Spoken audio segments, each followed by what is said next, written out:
All right, so my name is Katrina. I am with the Michigan Opioid Collaborative. And today we have Dr. Morrow presenting for us. The Michigan Opioid Collaborative has committed to doing a monthly webinar series, so I hope you'll join us for more webinars in the future. Everyone will be muted during the presentation. If you have any questions, you can put them in the chat and we will get to them at the end. Also, if everyone could sign into the chat box with their name and email, just so we can give you attendance for or credit for attending today. Also, if you would like to receive information on future webinars, please let us know in the chat also. I will also be putting a survey link for social work CEUs in the chat box. So please fill that out as soon as possible. And at the end of the survey, it will redirect you to the certificate. So I'm going to go ahead and introduce our speaker. So we have Dr. Morrow with us today. Dr. Jonathan Morrow received his MD and PhD in neuroscience from the University of Michigan. He is currently an associate professor of psychiatry and also provides clinical care to patients through the University of Michigan Addiction Treatment Services. Dr. Morrow is also the principal investigator of a basic research lab that studies individual variation in the neurobiology of motivated behaviors. So welcome, Jonathan Morrow, and I will turn it over to you. Okay, thanks. And thanks for everyone who's in attendance here. Let me share the presentation with you.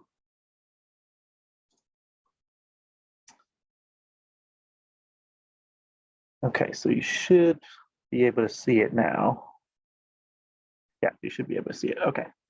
So I'm gonna, this talk is gonna be about psychostimulants. I'm gonna focus on cocaine, amphetamine, and methamphetamine.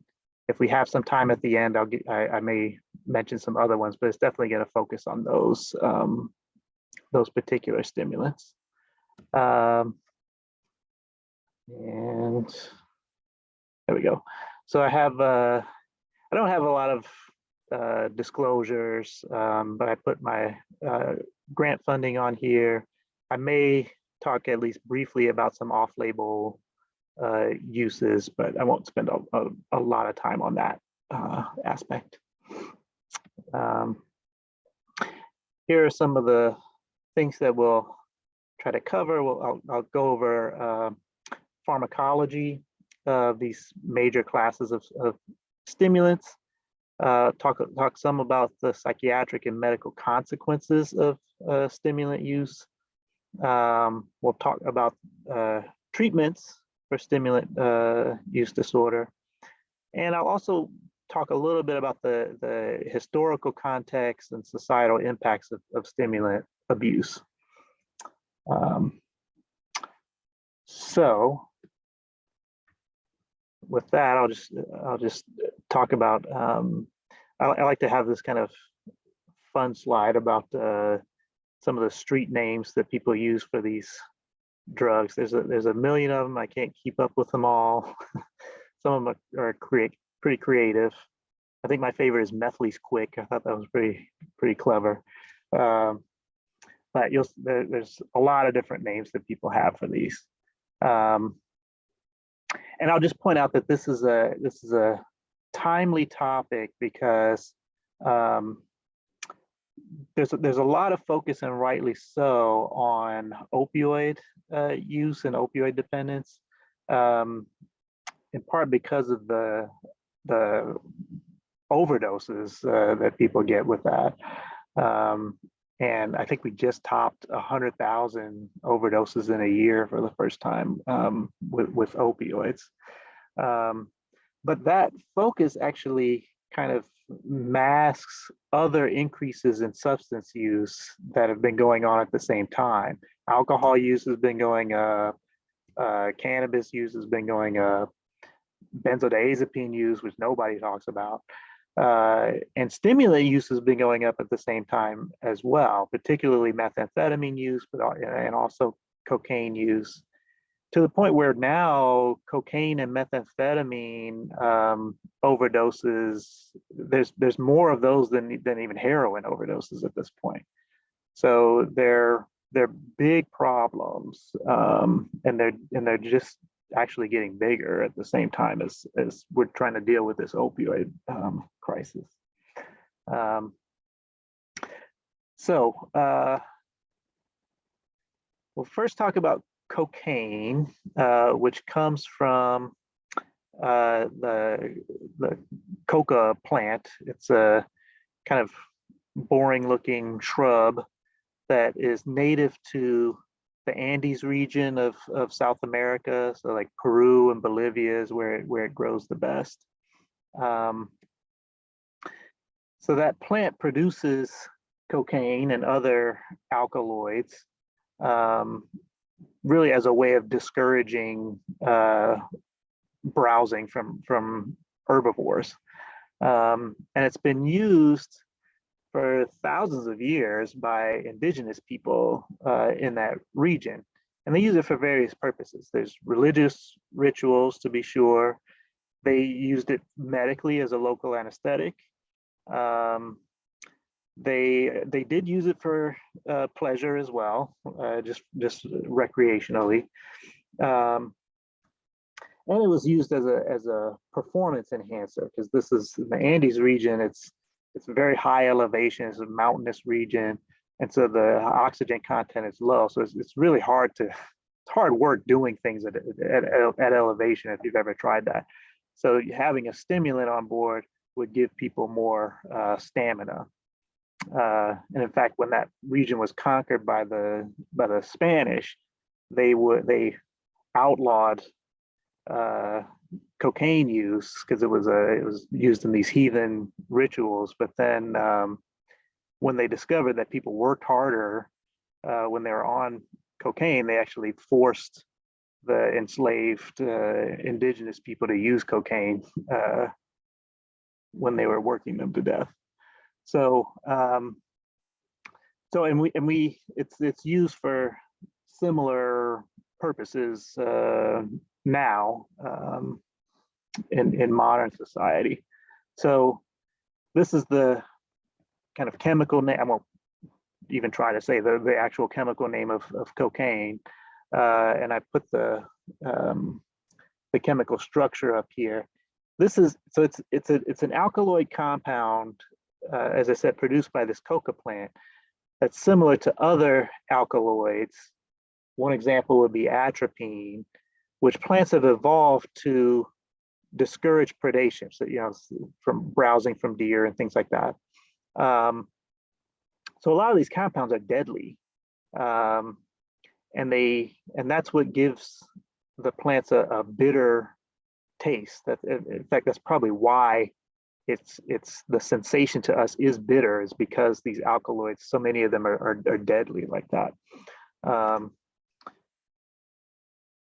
So that's the purpose of it, and some of it has a number of pharmacological actions. So one of the main things that cocaine does is it blocks voltage-gated sodium channels. So what that's going to do is block neurotransmission, all neurotransmission in the area.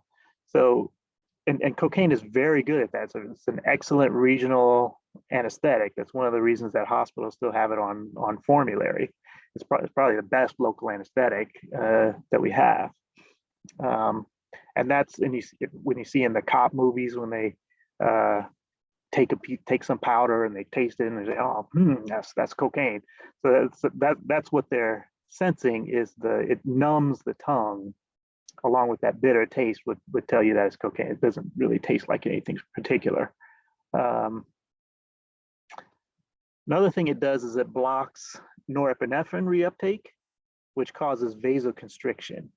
So it's also an excellent vasoconstrictor. Another reason that hospital has it on pharmacy is because if you have a bloody nose, cocaine is the best way to dry that up, really.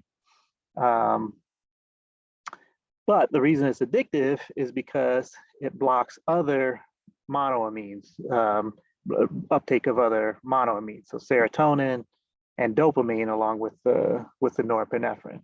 And because it blocks dopamine reuptake, particularly in the nucleus accumbens, anything that increases dopamine in the synapse here, in the accumbens, is going to have that will have addictive potential. So a little bit of history of the modern history of cocaine. So the active ingredient in coca leaves was isolated in Germany in the mid 1800s. This was kind of the golden age of organic chemistry, particularly in Germany. And it was marketed widely in several different products, including Vin Mariani. They just added cocaine to wine, and that was extremely popular all over the world. The inventor actually got a medal from the Pope for for inventing this. It was used to treat morphine addiction. You see this a lot through history, where you use one addictive drug to treat another one. So the cocaine actually was not effective in that regard, but people tried it as a cure for morphine addiction. It was famously used in Coca-Cola, and that company, and there's a few other ones, they still use extracts from the coca leaf. They just don't use the cocaine part of it in the product anymore. So it was sold over the counter for for several years, and it was famously endorsed by Sigmund Freud. He was a big proponent of cocaine. And then use of cocaine declined in the 20s and 30s when it started being regulated. People were recognizing the many really addiction-related problems that came from cocaine use. And amphetamine was introduced around that time. So kind of the things that people would get out of cocaine, they had a replacement for that in amphetamine. There was a resurgence in popularity in the 1970s with powder cocaine, and then later in the 80s with crack cocaine. So a little bit about how cocaine is produced.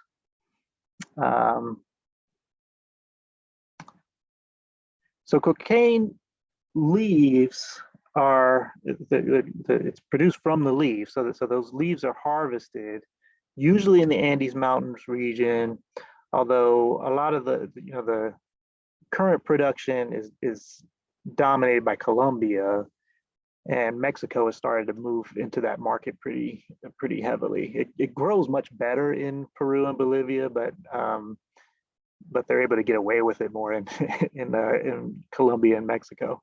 So they harvest the leaves, and then they add a solvent to, they grind up the leaves within a solvent to kind of concentrate the cocaine.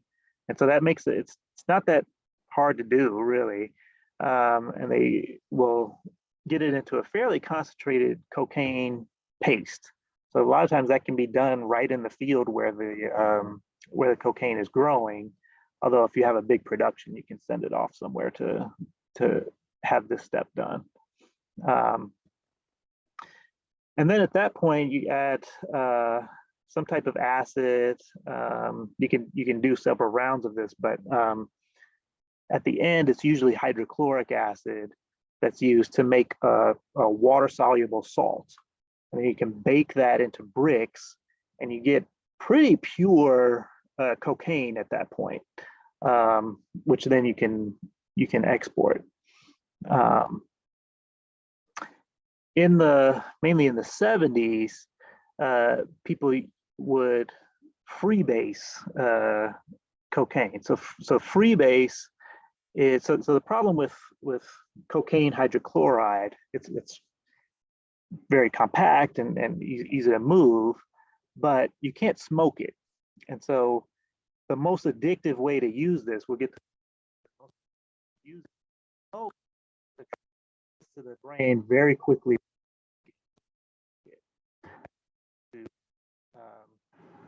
More like on the order of a minute or so. if you're injecting it. But if you just try to smoke cocaine hydrochloride, it'll just burn. It's not stable that way, and then now you've just wasted your cocaine. So if you have a base on there instead of an acid, that stabilizes the molecule, and then it'll form a vapor which you can inhale. So you can do that by adding a base like ammonia, and then extracting it again with another solvent like ether. The problem with this method, though, is that the people doing this are not very precise, right? So if you don't completely eliminate the ether out of that final product, then when you try to light that on fire, it's going to explode because ether is very flammable. So the pipe will explode, and that's what happened to Richard Pryor. Catch your whole head on fire. In the 80s, it was actually in LA. There was a dealer called Freeway Rick who figured this out. You can, instead of using ammonia and ether, you can just add baking soda for your base.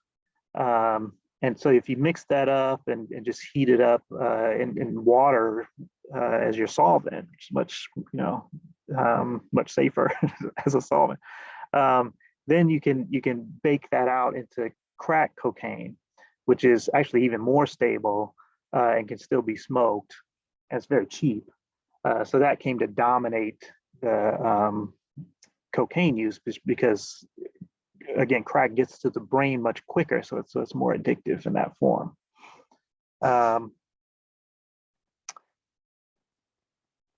So when you see cocaine, used on the street, so they say, that's not going to be pure cocaine.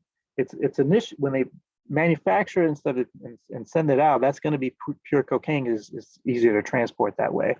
But when it's actually used, it's 100% of that is going to be cut with something. Usually the purity is around 40% or so cocaine. If you actually get pure cocaine to somebody who's been using it, that they're going to overdose because they're just not going to be used to that. So it's cut with different things, some of which can cause different types of medical issues. So some of these would be bulking agents like sugar or talc or cornstarch, which are relatively benign, except that when you inhale that stuff into your lungs, it just sits there in the alveoli. And so you lose some lung capacity just by the same thing with baby powder and things. It just sits there and you lose lung capacity over the time just because you have this foreign agent in there blocking oxygen exchange. They'll also use local anesthetics, which are kind of cheaper, like benzocaine. That gives you that numbing sensation. But they can also cause things like methemoglobinemia if used in large amounts. And then sometimes they'll just put straight toxins in there, which are bitter again, but quinine, strychnine. You put rat poison in the cocaine, which just seems mean, but it's cheap, and these are unscrupulous people a lot of times. So they'll so you can anticipate those types of problems sometimes in people who are using illicit drugs like that.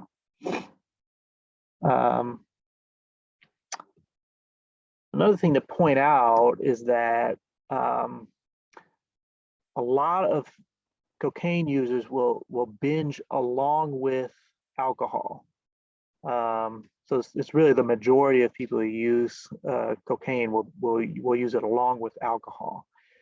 What that does in the body is the liver processes that into a different drug. It processes it into cocaethylene. So that compound it's longer lasting, it's more rewarding than just straight cocaine.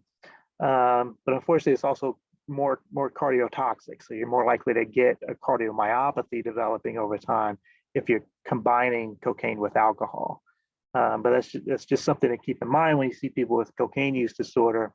um, they may actually have an addiction to cocaethylene and not know it.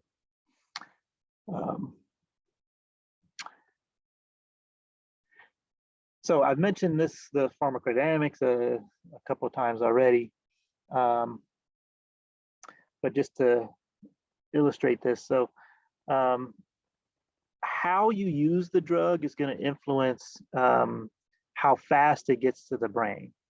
And you can think of addiction as a learning disorder. It's kind of a subconscious process where the dopamine release that you're getting that makes you want to do the drug again, your brain has to connect that with an action. And if that action was right before the dopamine release, it's very easy for the brain to make that connection and promote that behavior again, which leads to addictive behaviors. If there's a long period of time in between those, say you chew a coca leaf, you digest it, and then a half hour, hour later, you get the effects in the brain, the dopamine release. You've done a whole lot of other things in between there, so it's harder subconsciously for the brain to connect that dopamine experience with the act of taking the drug. And so if you snort cocaine, that gets into the brain within 5 minutes. IV, it's more like a minute or so. But inhaling it, you bypass most of the circulatory system. It just goes, all it has to do is get through your lung to the heart and out, right out to the brain. That happens within seconds. And so when you get that dopamine release, the crack pipe is still in your mouth at that point. So the connection is very easy to make, and you get much more intense kind of addictive behaviors with that. So crack really is more addictive than powder cocaine. I'm not saying that justifies any of the sentencing differences that you see between the two, but it is a more addictive form of the drug. And typically, cocaine and other stimulants are used in a binge abstinence pattern. So they'll just use hit after hit after hit over a period of 12 to 72 hours. They'll just disappear into use, and then be abstinent for days before picking it up again. This is something to keep in mind when you're seeing people who are seeking treatment. They may say, well, I'm done with this. I haven't used in 2, 3 days, 4 days, 5 days. It's important to get a history of what their use pattern is like, because that may not indicate any kind of abstinence at all. That's just continued use because they're in this binge abstinence pattern continuously. So until they've done more like a week or two off of the drug, then they really haven't broken that cycle at all. Okay, so let's talk a little bit about some of the acute effects of stimulants. And these, I'm going to combine this with cocaine, amphetamine, methamphetamine. They all have basically the same medical consequences. So this is going to apply to all of those stimulants. So at low to moderate doses, you'll get the effects that people are seeking from these drugs typically. So you get euphoria, increased energy, increased libido, decreased appetite comes along with it, but also impulsivity, grandiosity, and increased alertness. So you get people feeling up, feeling good. At higher doses, you get more of the problematic side effects of these drugs. Insomnia is big, anxiety, irritability. You can get into confusion, paranoia, kind of psychotic symptoms with these drugs.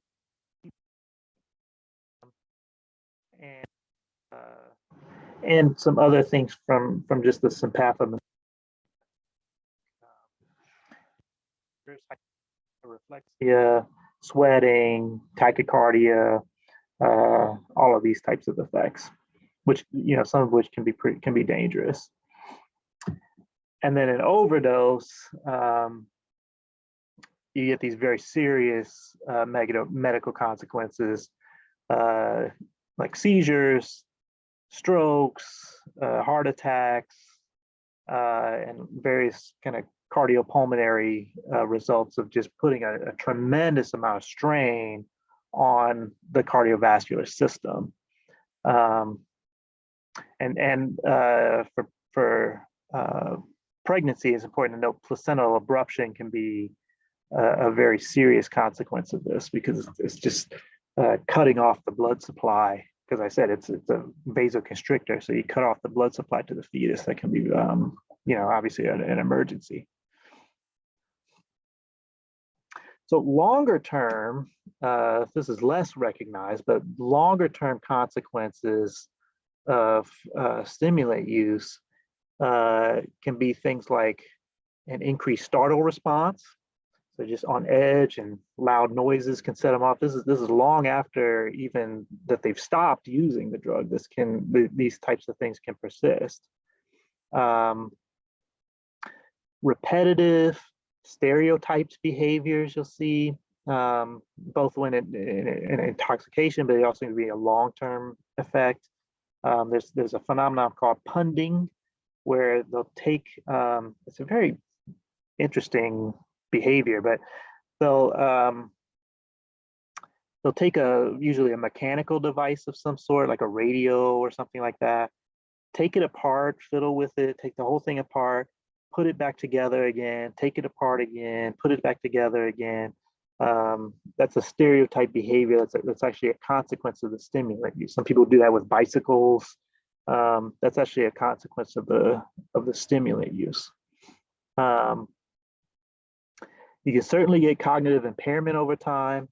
It causes a clear decrease in frontal cortex volume and enlarged basal ganglia. So your kind of prefrontal control is being lost with these drugs over time, whereas your subcortical kind of urges are getting stronger, which that contributes to the addictive process. It makes people more impulsive, and you can get just more inappropriate behaviors just because of the way their brain has been impacted by this long-term stimulant use. And finally, you can get psychotic features, things like paranoia, delusions, hallucinations, that can go on for years after abstinence from the drug. So this would look like schizophrenia. It can, but even years after stopping, a lot of stimulant use, it could actually be a stimulant-induced psychotic disorder that eventually would clear up, but it can take a very long time. And it is quite common, actually, in long-term users. 25 to 50% of the estimates there. There's a particular type of hallucination, these tactile sensations called formication. It's a sensation of bugs crawling on you. That seems to be particularly common with stimulant use, although any kind of hallucination is possible with this. Okay, so we'll talk a little bit about withdrawal symptoms. So we've talked about kind of intoxication and long-term consequences. Another one is withdrawal. So when you withdraw from any substance, you'll get basically the opposite effect of what you got while intoxicated on a substance, just generally speaking.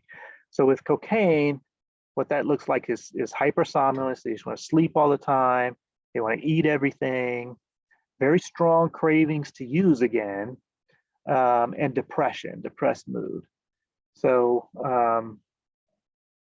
I just think of this patient that we used to see repeatedly who used a lot of cocaine and would come in, use so much cocaine, like all the organs would be shut down because they're so vasoconstricted. They would sleep for days in the hospital, and we would know they were waking up when all the food was stolen from the from the patients on the floor. They're so hungry when they finally wake up. And then the most profound depression I've ever seen, just like very suicidal and so depressed that they don't feel like they're even good enough to carry out a suicide plan. It's just, but it's all pharmacological. So that will clear up within a few days, maybe a week after use. You can also, but then you'll get into post-acute withdrawal, which can last for several weeks, where you get a lower level of depression, just lethargy and anhedonia, just not enjoying things. This can look a lot like depression, like a chronic depression. But again, if you, after several weeks of sobriety, a lot of these symptoms can clear up for people. So that it may not be that they have a separate depression. It may still be kind of a subacute withdrawal from stimulants. That doesn't mean you won't treat it. You can still give antidepressant therapy. It'll respond to that. But you may want to reassess the need for that after a more extended period of sobriety. Okay. So I've got some, we can talk a little bit about the medical consequences of stimulant use, some of which I've alluded to already, and you may be familiar with some of these, so I won't spend a ton of time on it. But cardiac events are a big one, because again, you're putting a huge amount of strain on the heart. So heart attacks, dysrhythmias, sudden death, overdose deaths are almost entirely these cardiovascular problems. And cardiomyopathy over time will develop with stimulant use.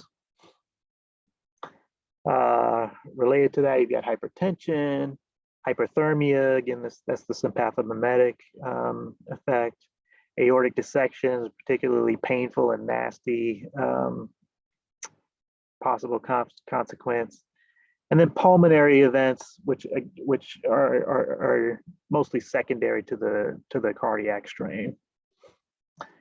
Rhabdomyolysis, so just that the muscles are so activated that they actually start breaking down. That's a nasty consequence of stimulant use. And a lot of pregnancy complications, including, as I said, placental abruption, which is that really emergent problem.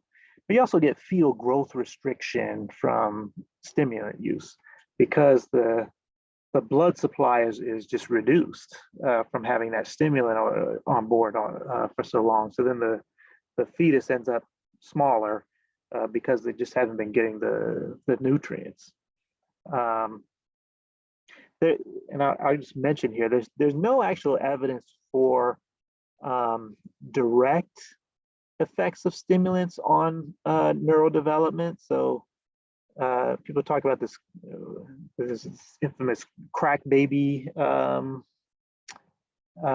stereotype, but there's actually no evidence that crack cocaine is going to cause some kind of problem in the fetus, other than this fetal growth restriction, as I said, which is secondary to the restriction in blood flow.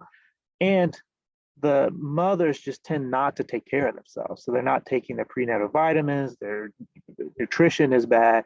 So that's why you get a lot of these pregnancy complications with that. Yeah, and another one to mention is tooth decay, meth mouth. This is much, you see this much more with methamphetamine actually, but you can see it with cocaine too. A lot of this is a result of xerostomia. So the mucous membranes, all the mucous membranes will dry up because of the sympathomimetic effects.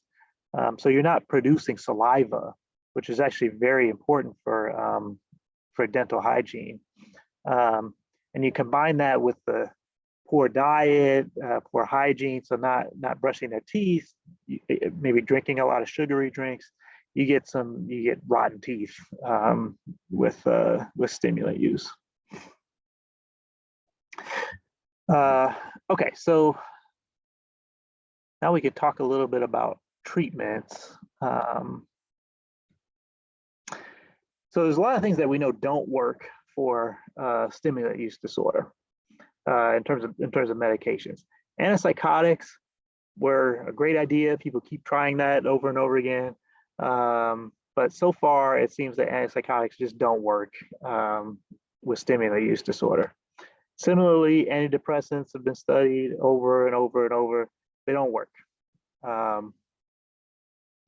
There is a thought that agonist therapy could work. We certainly, certainly seems to work with opioids and with nicotine use disorder, but it doesn't seem to work with stimulant use disorder in general. There may be eventually an agonist developed that is effective, but so far we don't have one. The exception to that is people with ADHD. So if you have attention deficit hyperactivity disorder, part of that disorder is impulsivity.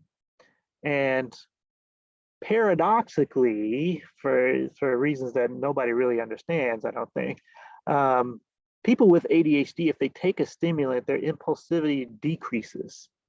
And there's very good evidence that adequately treating ADHD with stimulants will reduce relapse rates, even if they have a stimulant use disorder.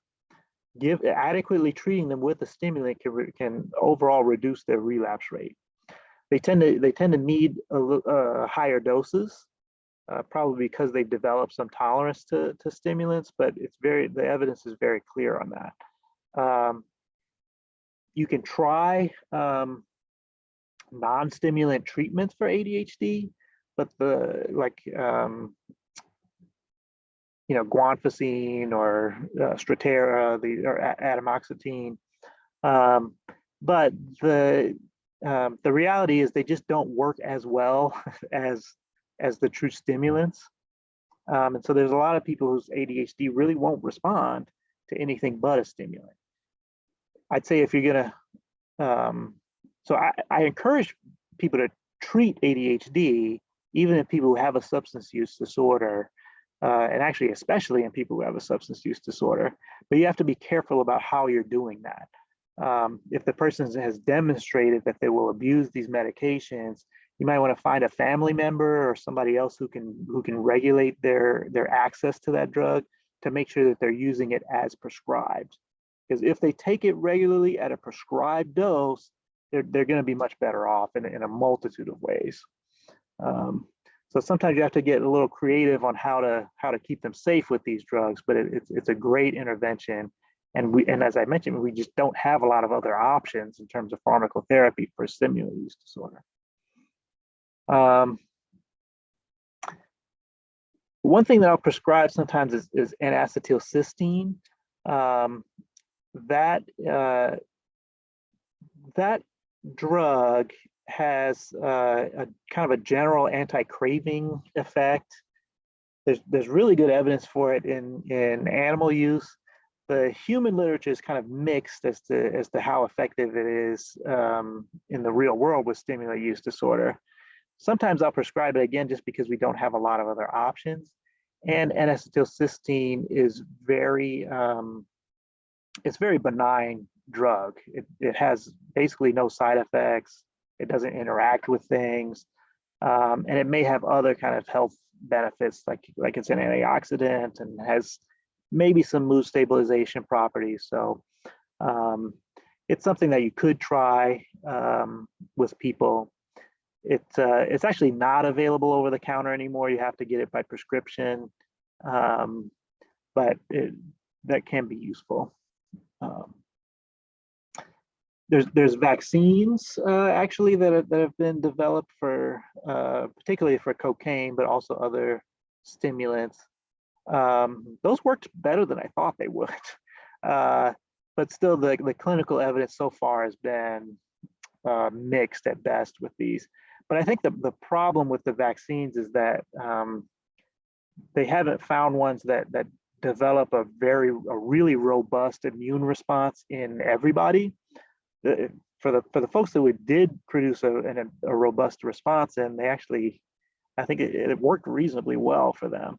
So maybe in the future you'll see vaccines that can be useful for cocaine and other stimulants, and those work by stimulating the immune system to the point where as soon as cocaine or something else is in the body, the immune system just chews it up, and before it even gets to the brain.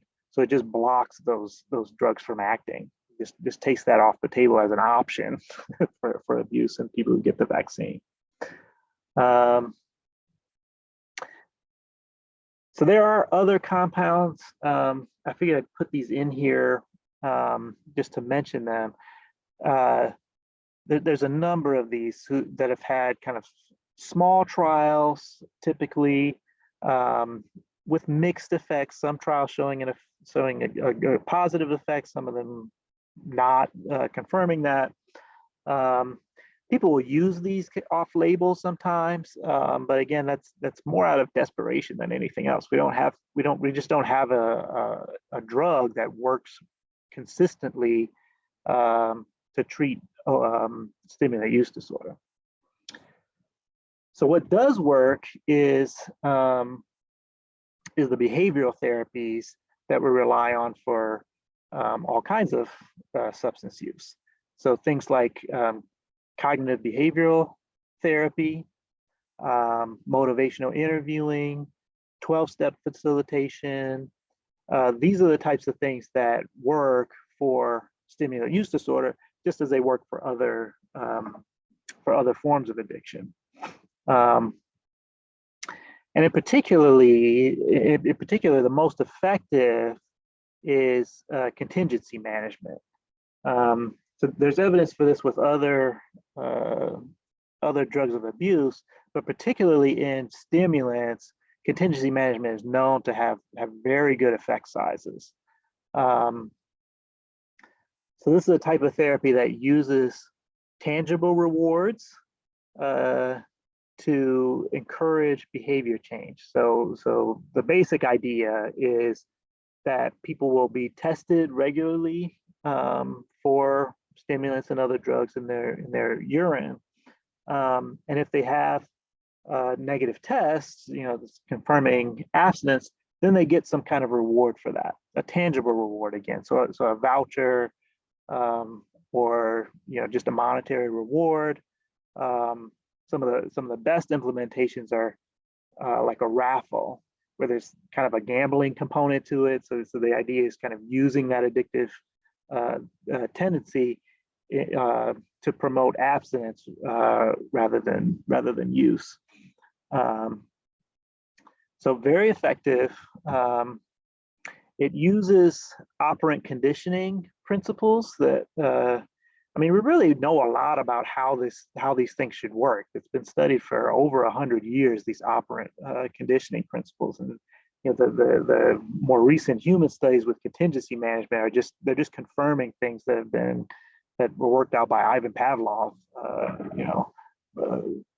a century ago. So some of these are, seem kind of obvious, where using larger rewards works better with this kind of treatment. You're competing with cocaine, so a $5 voucher is not going to work as well as something worth a couple $100. Frequent, immediate rewards work better than if there's a delay involved. And actually, that gambling scenario means that not rewarding every time, but giving them a chance to be rewarded actually gets better outcomes. Again, this is something that has been worked out through research over 100 years. One of the problems that people see with implementing contingency management is that it's often started with people who have very little training in it, very little support from whatever institution they're a part of, and so they don't follow the practices that are known to help contingency management be successful. So you get things like very small rewards, waiting for a long time before you give the rewards, and those types of things will really reduce the effectiveness of the intervention. There's also a lot of political barriers and related funding barriers to implementing contingency management. People tend to be uncomfortable with rewarding people for abstinence. I think this has to do with the stigma related to addiction. And so it can be hard to implement. Where you see this implemented very effectively is in the VA system, where you have a very hierarchical system there. It's not subject to a lot of the political forces that you see outside. They can just use evidence-based practices. And it was implemented there with a lot of institutional support. So people were well trained, and there was support all the way up the chain of command, and they see good results with that in the VA system. Very recently, just a few weeks ago, California approved Medicaid reimbursement for contingency management. That's a big barrier for a lot of places implementing this. It's actually the state can choose to interpret some of the limitations on Medicaid reimbursement to say that we can't reimburse for contingency management because you're giving a direct payment to the patients. They don't have to interpret it that way. And so California has just recently decided not to. So hopefully we'll see more contingency management there. All right, so maybe I'll go kind of briefly through amphetamine, methamphetamine. So amphetamine, methamphetamine are derived from ephedra, the ephedra plant. This is a little kind of scrubby grass-looking plant that grows in desert areas in several areas in the world. It contains both ephedrine and pseudoephedrine in the plant. Again, it's been used for thousands of years. The Chinese call that mahuang. And in North America, it's known as Indian tea or Mormon tea, which I thought was interesting given the Mormons' reticence with psychoactive drugs. But the active ingredient here, ephedrine, was isolated again in the late 1800s and quickly developed into amphetamine and methamphetamine, which you can see if I toggle for that's very easily derived from those precursors. So the way these drugs work is they will inhibit monoamine reuptake. So that'll be dopamine as well as serotonin and norepinephrine. The dopamine being the addictive part of that process. So you get more dopamine in the synapse here. It also causes internalization of the dopamine transporter. So you get less transporter available.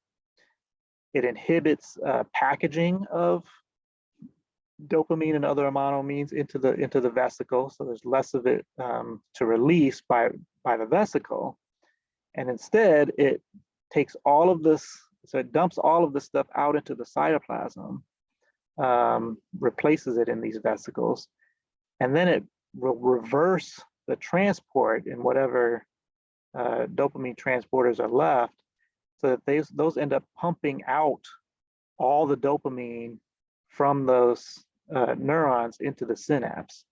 So it really takes every possible way to squeeze every last drop of dopamine out into the synapse. So these are very powerful dopaminergic drugs. I don't think we really have time to go through much of the history. I'll just skip over a lot of this history of amphetamines. Interesting, but we'll skip over this.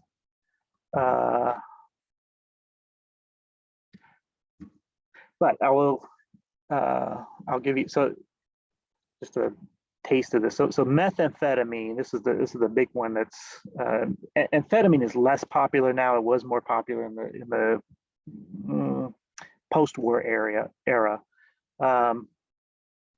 But methamphetamine was produced in the West, in San Francisco, and it was controlled by biker gangs out there.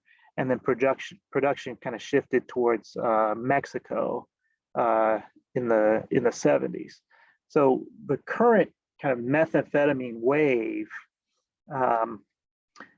started out West with these already established gangs and the production sites in Mexico, and then moved eastward. So today, where you see methamphetamine, it's a little hard to actually track this in a lot of detail. So these data are based on meth labs that were busted by authorities. So it's mapped out by county. And so you see that there's still a lot of methamphetamine on the West Coast here. But this activity has really become concentrated in the Midwest. And Michigan has some areas that are pretty hard hit by methamphetamine, particularly in the western part of the state. It tends to be in rural areas where you get big methamphetamine problems. If you notice in the really population dense areas of these states, that's not where you're seeing the methamphetamine production. And that's in part because of the way that methamphetamine is produced. So a lot of this is actually produced locally, where people are making methamphetamine and distributing it themselves.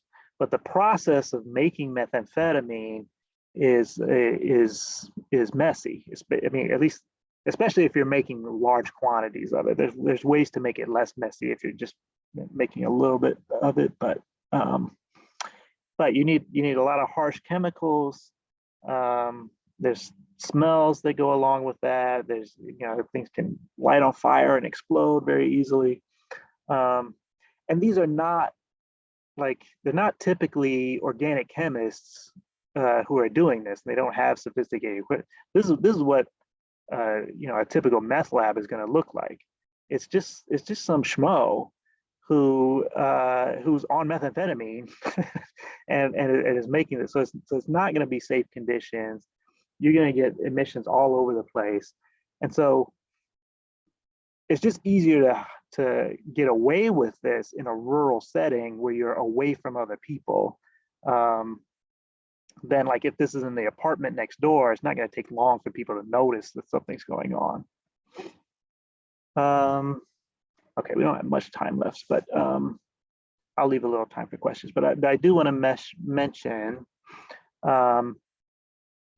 there are other drugs related to amphetamine. There's a whole laundry list of drugs that you can derive from amphetamine.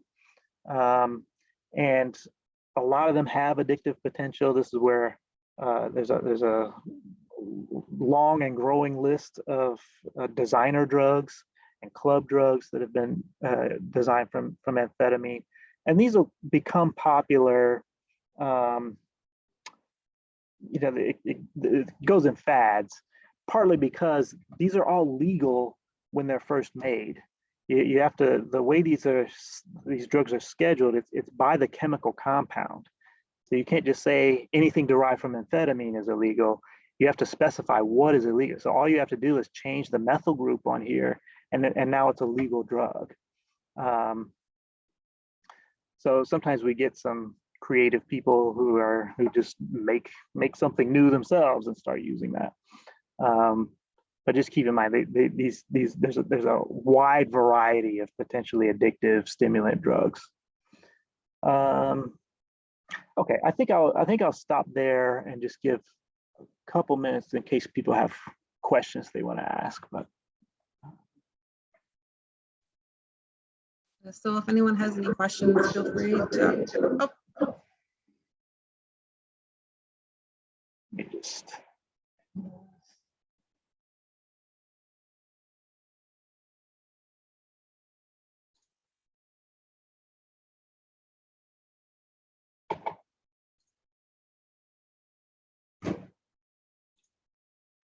Was there a question? I wasn't sure if that was someone asking a question or something else.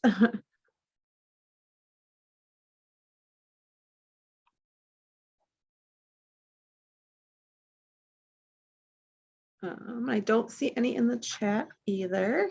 So real quick, the code for the CEUs or the code for the CMEs and then the link for the survey for the CEUs are both in the chat if anyone needs those.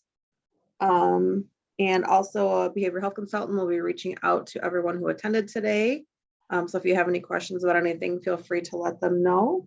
And a recording of the webinar will also be posted on our website, which is Michigan Opioid Collaborative.org within the next week or so. So if there are any questions, feel free. Thank you, Dr. Morrow, for the presentation. All right, thanks. And thanks everyone for coming, for attending.